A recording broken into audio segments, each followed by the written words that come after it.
Hello friends, क्या हाल चाल है। आई थिंक आप लोग ठीक होंगे। तो दोस्तों, आज मैं आपके सामने यहाँ पर बहुत ही एक इम्पोर्टेंट टॉपिक लेके आया हूँ, जो कि है हमारा यहाँ पे जनरल एप्टीट्यूड, जो कि हमारा पार्ट ए का एक टॉपिक है। और आज हम यहाँ पे इसके सिलेबस को डिस्कस करेंगे। तो दोस्तों, जैसे कि आप सबको पता है कि अब हमारा CSIR नेट का एग्जामिनेशन यहाँ पे होने वाला है और बहुत से लोग यहाँ पे जनरल एप्टीट्यूड की प्रिपरेशंस कर रहे होते हैं, लेकिन उनको सिलेबस के बारे में नहीं पता होता है। तो मैं आज आपको यहाँ पर जनरल एप्टीट्यूड का क्या सिलेबस है उसके बारे में आपको बताना चाहता हूँ। क्योंकि अगर आप जनरल एप्टीट्यूड के है ना 5-6 क्वेश्चंस कर लेते हो, तो इसका मतलब है कि आपने अपने 12 नंबर यहाँ पे सिक्योर कर लिए हैं। ठीक है, अब बात आती है कि सर क्वेश्चंस कहाँ से आते हैं, तो इसी मुद्दे पे आज बात करेंगे। तो दोस्तों, आज हम यहाँ पे बात करने वाले हैं general aptitude part A syllabus. ठीक है, इसके बारे में आज हम लोग यहाँ पे बात करेंगे। तो सबसे पहले हम ये देख लेते हैं कि पार्ट ए में नंबर ऑफ क्वेश्चंस कितने आते हैं, कितने हमको अटेम्प्ट करने हैं और कितने मार्किंग का क्वेश्चन होता है, नेगेटिव मार्किंग क्या है। ठीक है, तो चलिए फिर यहाँ पे हम चीज़ों को स्टार्ट करते हैं। तो सबसे पहले तो मैं आपको बता दूं कि यहाँ पर आप देख सकते हैं कि ये मेरा एक टेलीग्राम का चैनल है। ठीक है, और इस टेलीग्राम चैनल पे है ना आप कैसे आ सकते हैं, तो बस आप अपना मोबाइल का कैमरा निकालिए या मोबाइल से इसको आप स्कैन कर लीजिए और मेरे टेलीग्राम चैनल को आप लोग यहाँ पे ज्वाइन कर लीजिए। क्योंकि यहाँ पर मैं आपको एग्जाम से रिलेटेड सभी इन्फॉर्मेशन प्रोवाइड कराता हूँ। यहाँ पर मैं आपको जो हमारे YT लाइव होते हैं उसकी PDF आपको अवेलेबल करवाता हूँ, नोट्स हो गए, ठीक है, MCQ क्वेश्चन हो गए, तो सब कुछ आपको यहाँ पे हम लोग देते रहते हैं। तो आज हम यहाँ बात करने आए हैं जनरल एप्टीट्यूड पार्ट ए के सिलेबस के बारे में। ठीक है, तो सबसे पहले तो मैं आपको बताता हूँ कि हमारा जो जनरल एप्टीट्यूड का जो एग्जाम पैटर्न है वो क्या है। तो आप देख सकते हैं, वैसे तो ये हमारा फिजिक्स का एग्जाम्स पैटर्न है ना, CSIR नेट का, लेकिन हम यहाँ पे स्पेसिफिकली बात करेंगे पार्ट ए में नंबर ऑफ क्वेश्चंस कितने आते हैं। तो आप देख सकते हैं कि ये हमारा पार्ट ए है जनरल एप्टीट्यूड, तो जिसमें टोटल नंबर ऑफ क्वेश्चन 20 होते हैं। हमको मैक्सिमम 15 अटेम्प्ट करने हैं और 2 नंबर का एक क्वेश्चन होता है और नेगेटिव मार्किंग आपकी 0.5 होती है। ठीक है, तो अगर आप लोग यहाँ पर इसके अंदर 5 से 6 क्वेश्चंस भी कर लेते हो, तो मीन्स डैट आप यहाँ पर अपने 12 नंबर को 10 से 12 नंबर सिक्योर कर सकते हो। अब यार है ना, 20 में से 15 क्वेश्चंस करने हैं, तो क्या आप यहाँ पर साइंस के आप स्टूडेंट हो, तो क्या आप यहाँ पर 5-6 क्वेश्चन नहीं कर सकते? कर सकते हैं। ठीक है, तो अब बात आती है कि सर इसका सिलेबस क्या है, हमको कहाँ से क्या पढ़ना है। तो सबसे पहले हम बात करते हैं यहाँ पे न्यूमेरिकल एबिलिटी की। ठीक है, तो इसमें आप देख सकते हैं नंबर एंड सिंप्लीफिकेशंस आता है। ठीक है, आप कोई भी न्यूमेरिकल एबिलिटी की बुक यहाँ पे फॉलो कर सकते हैं, नहीं तो CSIR नेट जो जनरल एप्टीट्यूड की बुक्स हैं है ना, वो आप लोग यहाँ पे फॉलो कर सकते हैं।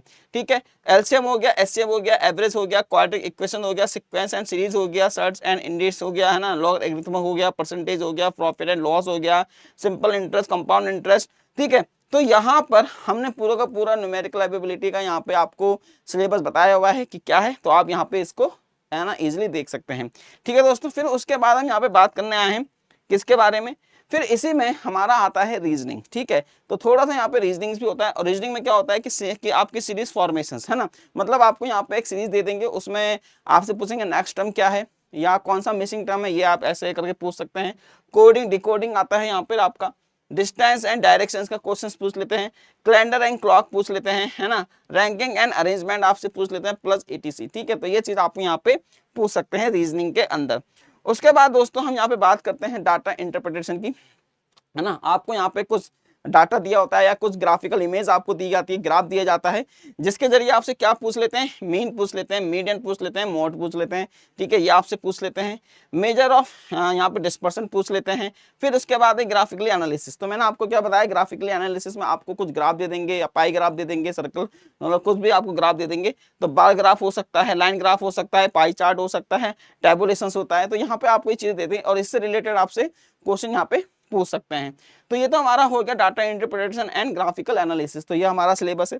उसके बाद दोस्तों जो हमारा लास्ट होता है वो हमारे पास क्या है, तो लास्ट दोस्तों हमारे पास है जनरल साइंस। ठीक है, तो जनरल साइंस मतलब जो आपकी 10th क्लास तक की जनरल साइंस होती है, वहां से आपसे फिजिक्स का क्वेश्चन हो गया, केमिस्ट्री का क्वेश्चन हो गया, मैथ्स के क्वेश्चन हो गया, या इवन आपसे बायोलॉजी के है ना हल्के फुल्के क्वेश्चन यहाँ पे पूछ लेते हैं। तो क्लास 10 तक का जनरल साइंस आपसे यहाँ पे दोस्तों ये पूछ लेते हैं। ठीक है, तो ये था हमारा पार्ट ए का एप्टीट्यूड का सिलेबस, है ना। अगर आपको इससे रिलेटेड कोई भी क्वेरी है तो आप कमेंट बॉक्स में मुझसे पूछ सकते हैं। साथ ही में दोस्तों हम लोग आपके लिए यहाँ पर एक चीज और लेके आए हैं कि अगर आप लोग यहाँ पे CSIR नेट जून एग्जाम्स की प्रिपरेशंस कर रहे हैं, यहाँ पर कुछ स्टूडेंट ऐसे होंगे जो जून एग्जाम्स को टारगेट कर रहे हैं, तो उनके लिए भी मैं आपको बता देता हूँ कि यहाँ पे हम लोग आपके लिए 23 फ़रवरी को एक ऑल इंडिया यहाँ पे स्कॉलरशिप टेस्ट लेके आ रहे हैं। ये हमारा एक मॉक टेस्ट है। अगर आप इसके अंदर है ना यहाँ पे अच्छा परफॉर्म करते हो तो हम लोग आपको यहाँ पे 90% तक का स्कॉलरशिप आपको यहाँ पे दे रहे हैं हमारे CSIR नेट के सुपर कोचिंग के पेड कोर्सेज के अंदर। और ये जो हमारा टेस्ट है ये आपका सुबह 8 बजे से लेकर रात के 12 बजे तक चलेगा। तो 16 घंटे इस टेस्ट की ड्यूरेशन होने वाली है। आप कभी भी जाके इसके अंदर लॉगिन कर सकते हैं, रजिस्टर कर सकते हैं और इस टेस्ट को आप लोग यहाँ पे दोस्तों दे सकते हैं। और अगर आप अभी हमसे जुड़ना चाहते हैं और आप CSIR नेट के कोर्सेज को परचेज करना चाहते हैं और उस पर आपको मैक्सिमम डिस्काउंट चाहिए तो दोस्तों आप यहाँ पर देख सकते हैं कि मेरा एक कोड है ना, ललित के। अगर आप यहाँ पे ललित के कोड का यूज करते हैं तो आपको मिल जाएगा इसके ऊपर मैक्सिमम डिस्काउंट। तो ठीक है दोस्तों, आई थिंक आपको आज का ये जो वीडियो है ये काफी इंफॉर्मेटिव लगा होगा। तो लास्ट में यही बोलना चाहता हूँ, थैंक्स फॉर वॉचिंग। और अगर अभी तक चैनल को सब्सक्राइब नहीं किया है तो चैनल को सब्सक्राइब कीजिए, ठीक है, और लाइक करिए, शेयर भी कीजिए अपने दोस्तों के साथ और इस पर बढ़िया बढ़िया कमेंट कीजिए। ठीक है दोस्तों, बाय बाय।